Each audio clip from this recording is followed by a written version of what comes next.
You got the Mac guys here on Birds 365. We are joined by, in throwback Kelly Green hat, Hunter Brody with us on Birds 365.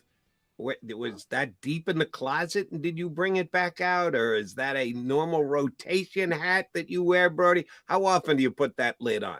No, this is normal rotation for sure. I did pick up the Kelly Green Hurts jersey, though. I'm not a big jersey guy at all, but I looked at it and I'm like, damn, those pictures sold me. So I did snag one of those puppies. All right. They picked your pocket. Well done, Philadelphia. Well done, Don Smolenski. Right. We'll give him a shout out.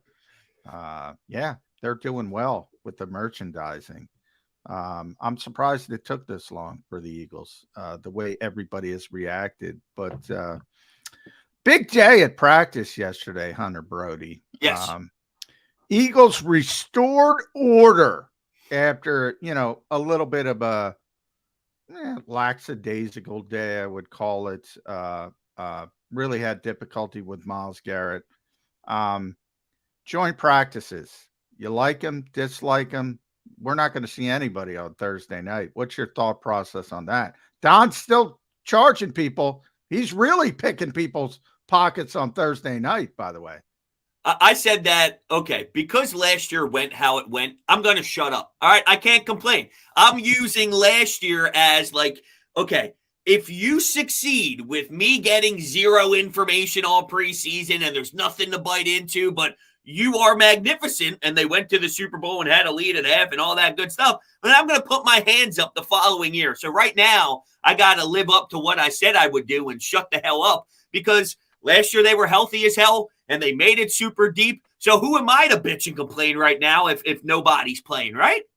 Yeah.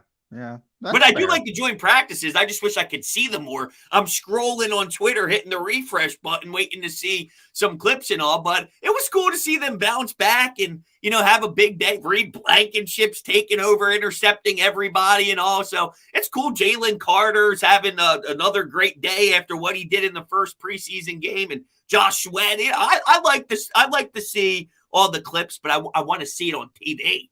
If they were capable of doing what they did to the Browns yesterday, and yet day one wasn't nearly the same, wasn't even good enough to be able to call it a win, are you more excited by the fact that, hey, when they want to turn up the volume, they just can and be that good a team? Or do you look at it as, well, why the hell didn't you do that day one? If you prove that you're a better team than they are, and the Browns are not a bad team by a stretch of the imagination, I just don't think they're as good as the Eagles. Which one hit home with you more? So much better day two, or why did they have a lesser effort day one against the Browns? Better day two. I'm going to take the positives here. And, you are kind of in the thick of it in training camp, and you are the Eagles. So, you do have to match that intensity. Everyone is going to come in and take a haymaker at you. But in the middle of the dog days of training camp, I'm sure the Browns want to make a statement and prove some stuff. And then they answered the bell on day one. I think it's awesome to see how they responded with Nick Sirianni getting in their grill and making sure that he knows to make the message clear, this is totally unacceptable, and they responded and flipped the switch like that. I look at the positives more than the negatives, for sure. Before you jumped on, Hunter, Jody was talking about noted mentalist. What's his name? Oz Perlman. Oz Perlman, the mentalist. Did you see the guy? Let me just ask him, John. Did you see him last year on ESPN on any of their pregame shows? I don't think so, no. He comes out and he works with Randy Moss did it last year. Pick a number, a number 247, boom, and he just turns over a card and he's got the exact one. Yeah, he's one of those guys. Mental magicianry. Yeah. Now here's I bring it up for this reason.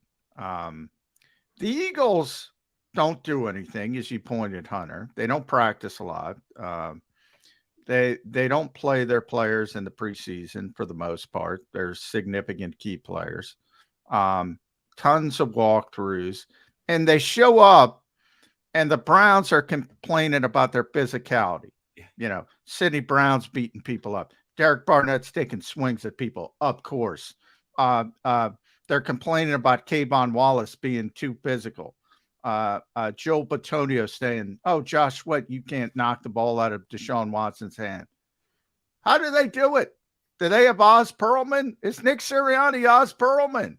How do they be physical when they don't do anything physical? Listen, that's a great question. I think it's just all part of the DNA, though. You started off by speaking about two players who this is in their blood. Derek Barnett's been doing this since he entered the league, and we know Sidney Brown is going to be a pest and piss a lot of people off. So I don't want to discredit someone like Nick Sirianni here, but I think it's really about some of the ones that you mentioned. And Kayvon Wallace has had some nice stuff happen there, and I don't know what he is, but in the first preseason game, he made some nice plays, so maybe he knows he needs to rise to that level to kind of stick his head out there and get on notice. But ultimately, I think it's on the guys that you mentioned. That's their playing style. So regardless on who the coach is, these guys are going to play that way. I don't know if they know any other way, right? Well, Derek Barnett needs to peel it back a little bit. Sidney Brown, I'm fascinated because he does play with his hair on fire, but can he control it a little more? Is he going to irritate us? I don't know, because Barnett pisses us off at times. You got to be able to keep that within and not overstep the border. But, yeah, it's crazy because they're not used to hitting it all throughout camp. I'm talking about the Browns' perspective. And then you go into a battle with another team, and here's Sidney Brown with a big pop. I'd probably be pissed off and have that reaction too. But good for Sidney Brown for doing that, because that's his game. Hunter, as the Shakespearean expert you are, yes, I'm going to borrow a quote from the Bard of Avon. And readjust it a little bit. Not whoa, we're getting highbrow. To be or not to be, that is the question. To play or not to play, that is the question. Derek Barnett tomorrow night. Does he play? Doesn't he play? And what do you read into it either way? Man, he's a tough one to figure out, because are they going to expect him to have a bigger role than maybe I would want him to have? I feel like he's like that last rotational piece in there when you look at the new additions and what Nolan Smith could be, but they have this tie to him. He was a first-round pick, and he always constantly somehow is here. I can't believe we're actually still talking about him. If he wasn't to play, would that surprise me? I never even thought about this, and I'm kind of walking this through as we talk now. Feel free, take your time. We got nothing but time here on Birds 365. If he didn't play, that wouldn't surprise me, because I think they are attached to Derek Barnett at the hip. If he was to play, I think it tells you that he's at the back end of that rotation that they're going to constantly throw in there, which would make sense too. So I think you can sell me on either one, and I have no opinion. So I suck as a guest. Then let me share my opinion with you. Okay. He plays for a very specific reason. Showcase. They want him to go out and make a play, strip sack a guy, get it on film, and when they put the call into the Carolina Panthers, hey, you could use a guy like that, Barnett. We'll take a sixth to become a fifth. If he makes it there, he gets 10 sacks. Oh, yeah, he's going to play because they're looking to try and trade him for whatever they can get their hands on, a day 3 conditional pick. Okay. Hey, sign me up for that. I would be okay with that. At this point, we know what he is. There's going to be 75,000 flags thrown at some point throughout the season for whatever team he laces them up for. So whatever, if that's what they do, so be it. That would be good. That's the downside of showcasing. He can jump off sides twice and get an unsportsmanlike conduct penalty too, rather than that strip sack that you're looking for. And then guess what? We'll be taking Howie Roseman's calls on a Derek Barnett trade. But if that happens, whatever, right? It's not like you lose anything. Well, yeah, but if you do want to trade him, you have to showcase him. Here's what Jody might be right. They might showcase him, but I wouldn't, for the people that want to get rid of him. Jody would be, and I don't know if he'd be first in that line, but he'd certainly be among the first people on that line. I wouldn't get too excited because I think they have to play him. They have to play somebody. Reddick ain't playing. He's hurt. You're not going to see him till Foxborough. Trust me. Sweat's not playing. BG's not playing. Somebody's got to play. And so it might be a showcase, but he's going to play. So I wouldn't be overly excited for the group that wants him out of town is what I'm saying. Here's a question. If you're another team and you're looking at Derek Barnett to maybe bolster up your defensive line, right? Don't you know what he is? Is a preseason game going to change who he is at Well, this? remember though, Hunter's coming off a torn ACL, so you got to prove he's healthy, he's ready to go, and all that stuff as Fair enough. well. Fair enough. So that factors into it. A lot of things factor into it, but yeah, they have so much depth on the defensive front, and that's not the case at linebacker. So we'll go the sort of domino effect.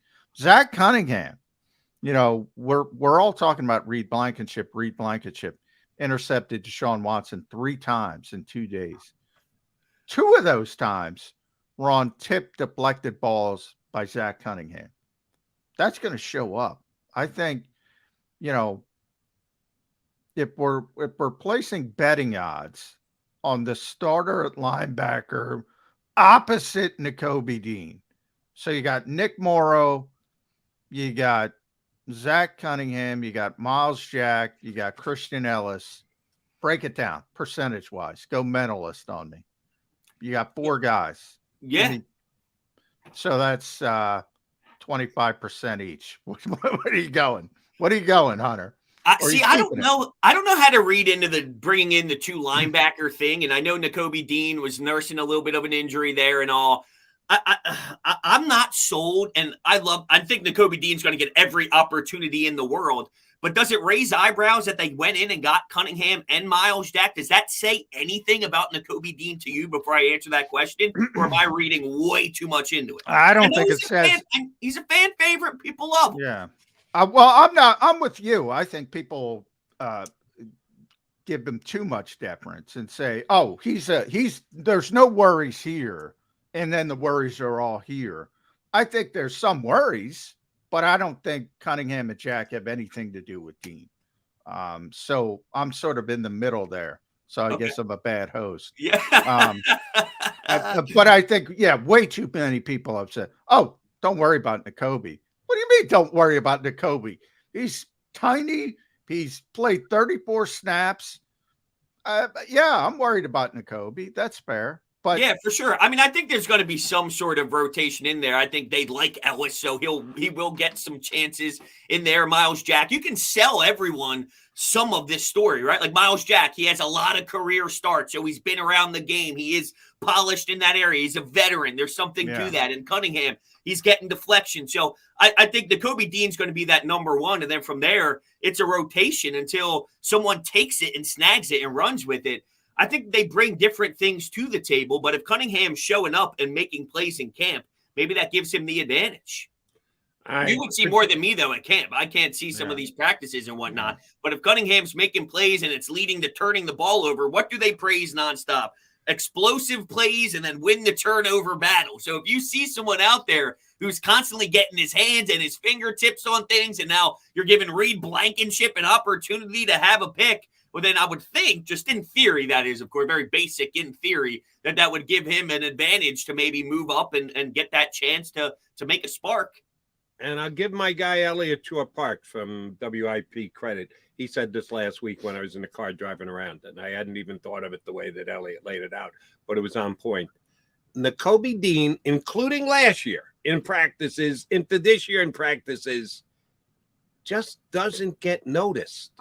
He doesn't make any splash plays. He doesn't come up with an entry. He doesn't separate anybody from the ball for the little time that they do have contact. But he also never gets burnt. You don't see him getting taken apart by a wide receiver, getting caught in coverage on a wide out or missing a tackle or a guy running. He just is there. He doesn't look great, but he doesn't look bad. And he's just kind of the middle linebacker. Don't you need to see a little pop from him before season gets underway? If he's going to be your guy and he's going to play 98, 99% of the snaps, don't you want to give him a chance to like really make a play and grab some attention and maybe some confidence for himself? That's why I'm asking, will Nakobe Dean play tomorrow? Because he needs, I think he needs that little mental boost. Is that fair, John? You're there every day. I agree with Elliot's description. He's sort of like not noticeable. So that could be a good thing because you're not making a lot of mistakes, obvious mistakes, or it could be a bad thing. People criticize TJ Edwards because he didn't make enough splash plays. I would say, this defense isn't really designed for the linebackers to make the splash plays.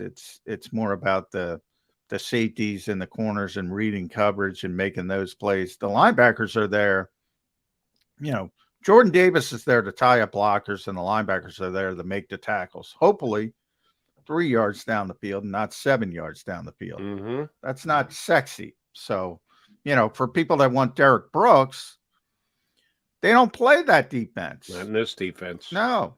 So it's kind of like, I think people's expectations are out of whack when they talk about a scheme, and they're all, we always go back to Gannon. They're playing the same damn scheme. All right, get your hatred out for Jonathan Gannon. They're playing the same damn scheme. So they're going to play the same way. They're going to have different players, 5 new starters, but they're playing the same way. And Jacoby's supposed to play like TJ played. Yeah, my thought on it would be I would think it's difficult in that position, especially throughout camp where you're not able to pop and not able to hit. Not that he's going to just lay everybody out like a Sidney Brown seems to have that mentality. But I think it would be hard in camp to be that position and not be able to play it to the full extent. You kind of have 1 foot in, 1 foot out. Well, You said you make tackles if that's your job, but you're not really bringing anyone to the ground, and it's very loose style of practice and all. Can you make that level of impact in a practice to wow anybody? Like, are you in a position to even do that throughout camp? Unless you're in a game, to Jody's point, and maybe that's his chance. That's why I kind of want to see him on Thursday. Because there are no rules. There are no, he's the quarterback, don't touch him. Who the hell cares? He's the Cleveland Brown quarterback. Go ahead and light him up. No, you don't want to do that, Jody. You'll never get another joint practice. Oh, that would be ugly. I'm talking about in the game tomorrow night. In the game. Yeah. I understand. I thought you were talking about practice. I thought you were talking about practice. No. That's why I'm saying I want to see Jacoby tomorrow night. Yeah, I would have no problem with it. I just don't think they'll risk injury. Because they have issues. I mean, if Jacoby goes down, we saw it for 4 days. It's like, what are you doing? It's Nick Morrow and Christian Ellis. If there's no Jacoby Dean, that's why he's sort of overvalued in my estimation, because what's after him is a potential disaster area. I think they like Ellis for some reason. I feel like they like Ellis more than the fans like Ellis.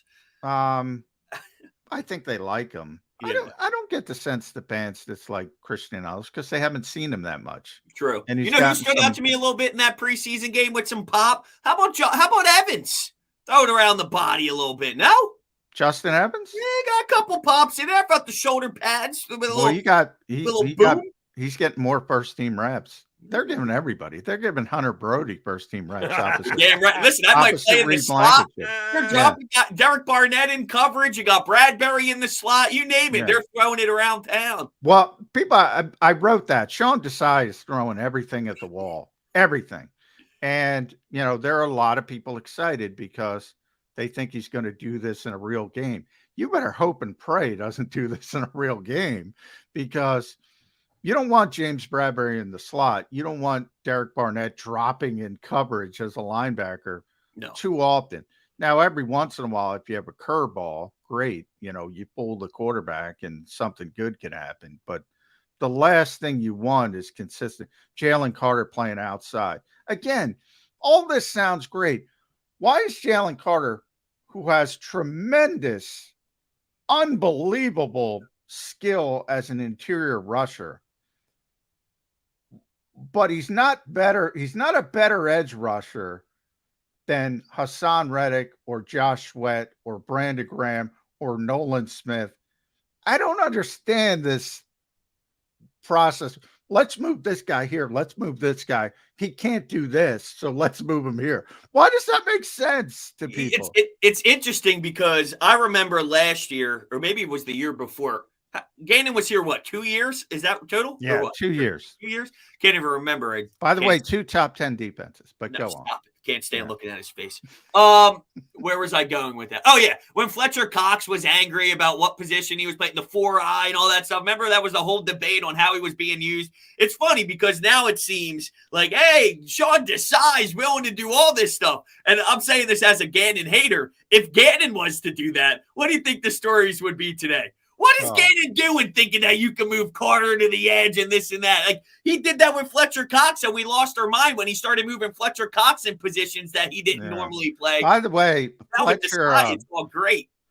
Fletcher was so happy to see Jim Schwartz. It was tremendous. Now listen, I'm a Schwartzman, man. I'll tell you what, seeing those pictures of him in that brown in the brown logo and all, it hurt. The things I do to have the Schwarzenegger back. Yeah, I'm a big Jim Schwartz guy. The Schwarzenegger. Okay. Come on. Yeah, John, Jody knows. I love you and John are bigger Schwartz fans. I'm not a Schwartz hater because they're Schwartz haters, much like Gannon haters here in town. I was a hater of neither, Schwartz, but I wasn't as big a Schwartz fan as Johnny. I'm a bigger. Well, Jody knows I'm a big Jim Schwartz guy, but which is funny because I get accused of being a big Jonathan Gannon guy. I'm a way bigger Jim Schwartz guy than Jonathan, but I guess people hang on what they hang on to. Yep. Yeah. All right, Jalen Hurts. I asked this of Mike Gill earlier, so I'm going to put it to you, Hunter, as well, because I was on a show in Boston last night, and a wagering show, and they asked me about a couple Eagle props for the upcoming season.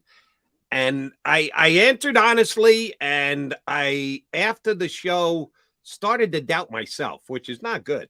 I said one of the things I would look at when playing with the Eagles this year is Jalen Hurts rushing total, because it's down like at minimum 45 yards from what Jalen rushed for last year. So they're expecting him to run for less yards. Both John and I have said on the show, we believe Nick Sirianni when he says, why would I take away his superpowers? I don't care if we gave him a 40 million, 50 million a year. We need to win football games. If Jalen Hurts running the football is going to help us win football games, we're going to let Jalen Hurts run the football. And I believe the coach at that. They don't have a bell cow back like they did last year with Miles Sanders. I actually think he's going to rush for more yards this year than he did last year. Now, he missed 2 games last year. Assuming he misses 1 or 2 games this year. If he misses 4 or 5, well, then it's going to be the under. We all know that. But if it's about the same health-wise, you think he's going to rush for more, less, the same? What do you think the Jalen Hurts rushing total is going to look like this year?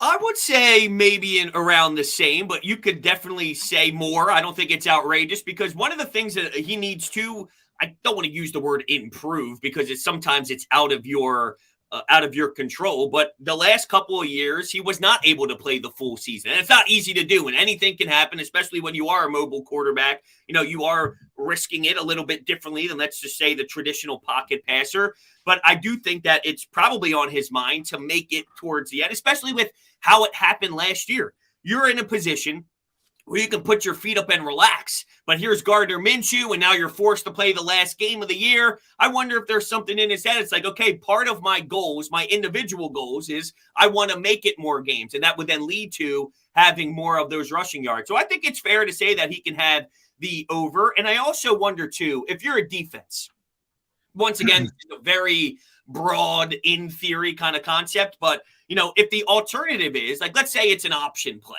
and he can pull it and find someone else. Well, if the alternative is an A.J. Brown for 20 or 30 yards down the field, do you try and say, well, if he keeps the ball in his hands, that's better? We need to, to find – it's sort of like basketball. When LeBron James has it, you're not going to stop LeBron James. It's just how do you limit him?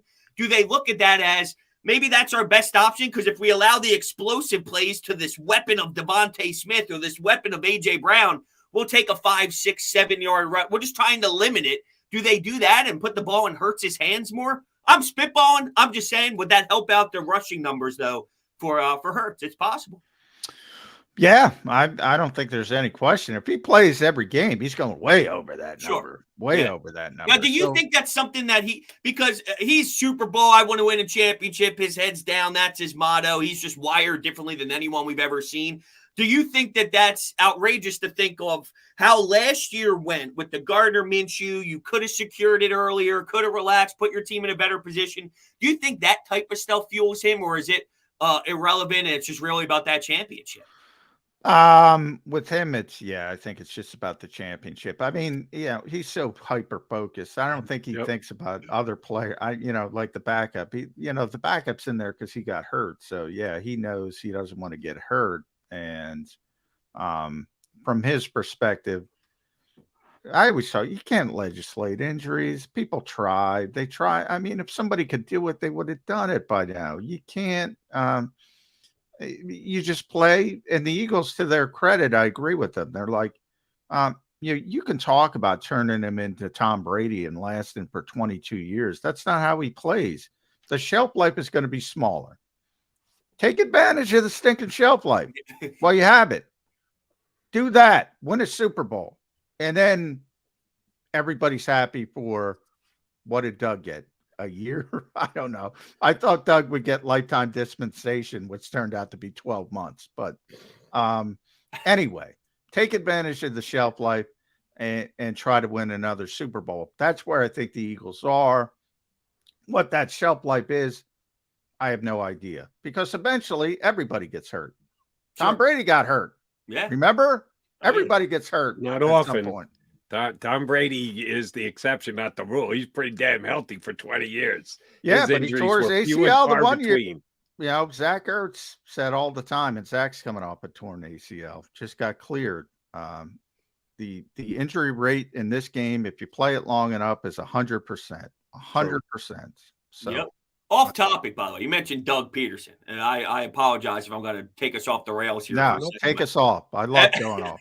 Yeah, we're in the dog days of it. Right. Every time you just talked about the end, right? I can't believe it happened and it ended up going the direction it did. Man, I always see the screenshots of his press conferences towards the end, and I can't imagine that feeling. Whenever him, Howie, and Lori, whenever they had that conversation down in Florida, I can't imagine the feeling when he left that place. Just the feeling of getting everything off of his back. Because towards the end, that dude was broken, man. I could not imagine what was going on in his. Well, now that we've gone off the rails, I think that's something good to bring up. At what point does Nick Sirianni say, you know what? I'm freaking a good coach. I made a Super Bowl. If he wins a Super Bowl, if he goes back to the Super Bowl, at what point does he say, I want a little bit more autonomy? Or is he just Mr. Go Along to get along? Well, that's a great question, because we know that Doug Peterson wasn't allowed to bring back who he was. Oh, man, now he said guys are coming back a day later. Woo, man, Sports Talk Radio was fun then. Right. Yeah. But let's play Sports Talk Radio here just for a second, and you guys chime in with your opinion. I like the fact that Doug tried to flex his muscles a little bit. The thing was, he was fighting long fights. He was sticking up for guys who didn't deserve to be stuck up for. He was picking the wrong fight with the wrong people, and that's why he ended up getting pushed out the door. I didn't have a problem with him fighting, but fight a winning fight, Doug. Don't fight a losing fight. Yeah, that's fair. That's fair. Yeah, it was Mike Rowe, and then was it Press Taylor? Were those the two names? Press. Oh, yeah. It was Press and then Matt Burke. That was, he wanted to elevate Press to offensive coordinator and Matt Burke to defensive coordinator, or Corey Unlin, which would have been exciting. But real quick, John, with Nick Sirianni, Desai and Brian Johnson, did he have an influence on those? Because remember, who left to go to the Vikings? The DB's coach, right? Denard Wilson went to the Ravens. Oh, to the Ravens, excuse me. To the Ravens. Purple. Yes, that's where my mind was at. That just reminds me, I never saw a shot of him on the sidelines on Thursday. Why didn't we get a shot of him? Probably because nobody cares about position coaches. Oh. Yeah, Except for Nick Rallis, who refused to put Kobe Dean in the game. Well, I'm not saying you. I'm saying TV people. Oh, okay. Dude, they don't give a crap about position coaches. Oh man, Yeah. unbelievable! I don't know how much Sirianni had to say with the I feel like he co-signed the Johnson thing. I think he had more power, I guess, in his early stages with Howie and Laurie than it seemed Doug Peterson did. I guess that's kind of what I'm getting at. It seemed that way, but I don't know. You agree with that, John? I think he hired Desai. I think that was his call. Sirianni? Than a Howie call or a Jeffrey way call. I think that was a Nick call. The way the Eagles do it is, in the case of Brian Johnson, Hunter's right. Nick didn't have a prior relationship. So Nick had certain guys he wanted. Shane he wanted, JG wanted, although JG was going to be here no matter what. If they hired Josh McDaniels, he was going to be here. Kevin Patullo's his closest coach, confidant on the staff. There were certain guys that he wanted, and he was given that autonomy to hire those guys. Then for positions that he didn't have somebody, Howie would go out and get the candidates, and then Nick would interview him and hire him. So he hired Brian Johnson, but Howie found Brian Johnson. So that's sort of how it works. At the end of Doug's, it was Jeffrey Lurie became great owner, as Jody says. I say it all the time. But, he became a scapegoat guy. Like, if you don't live up to expectations, somebody's got to be the scapegoat. Somebody's got to pay. Mike Rowe had to pay. He was the scapegoat. And that's where it all started, because Doug, as Hunter pointed out, he's coming back, and then 24 hours later, he's out the door because Jeffrey needed the scapegoat. And then after the bad season, it was like Jim Schwartz got the hell out of here because he knew what was coming. Retired for 10 days, I think. Smart guy, Jim Schwartz, very smart guy. Got the hell out of Dodge before it came down. And he wanted Press Taylor. Look, that is a pet peeve of mine, because this organization told me, oh, he's so smart. He's so gifted. He's going to be this great coach. Press Taylor, Press Taylor, Press Taylor. And then Doug took a liking to him, and all of a sudden he's the biggest idiot in the world. And by the way, Press is doing just fine. Yeah. Back with Doug as the offensive coordinator with one of the best young quarterbacks in the league. So, yeah, I lean on Doug's side. Doug won a Super Bowl. Doug should have been given the autonomy to hire his coaches. If that doesn't work, if Matt Burke craps the bed, Press Taylor, then you fire everybody. All right. But at some point, Hunter Brody, Jody McDonald, I think that's coming with Nick Sirianni, because it comes with everybody. The more success you have, and if something goes wrong, then after that success, you say, I didn't want that.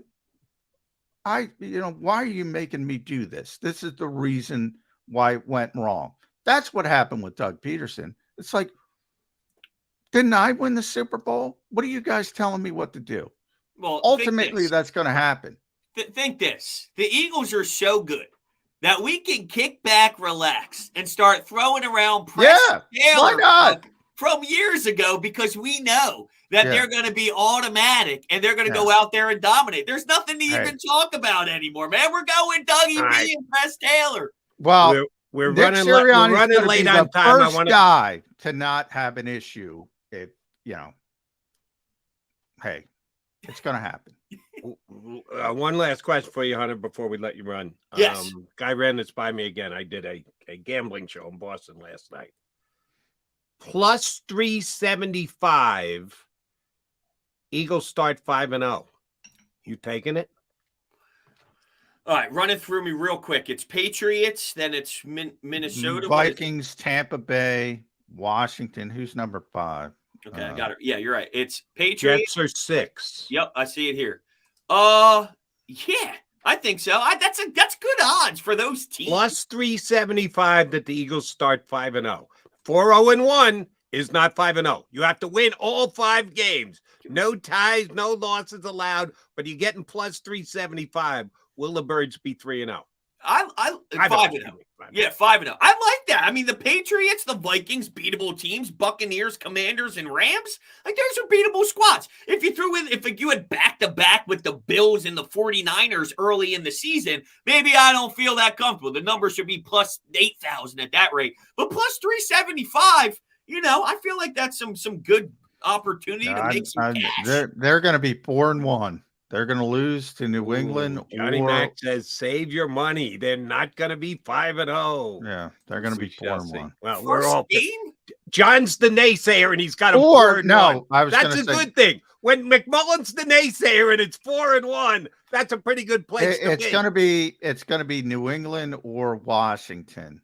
They can't lose. They're sweeping the Commanders this year. They can't lose to Minnesota at home. We're not having Ed Kratz on that week if Howell beats Eagles.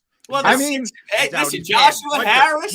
You got Kratz's shift if the Commanders beat the Eagles. It's got more to do. Ed Kratz. It's not about the teams. It's got more to do with the Eagles and the fact that there's so much change. 5 defensive starters, all the coaching changes.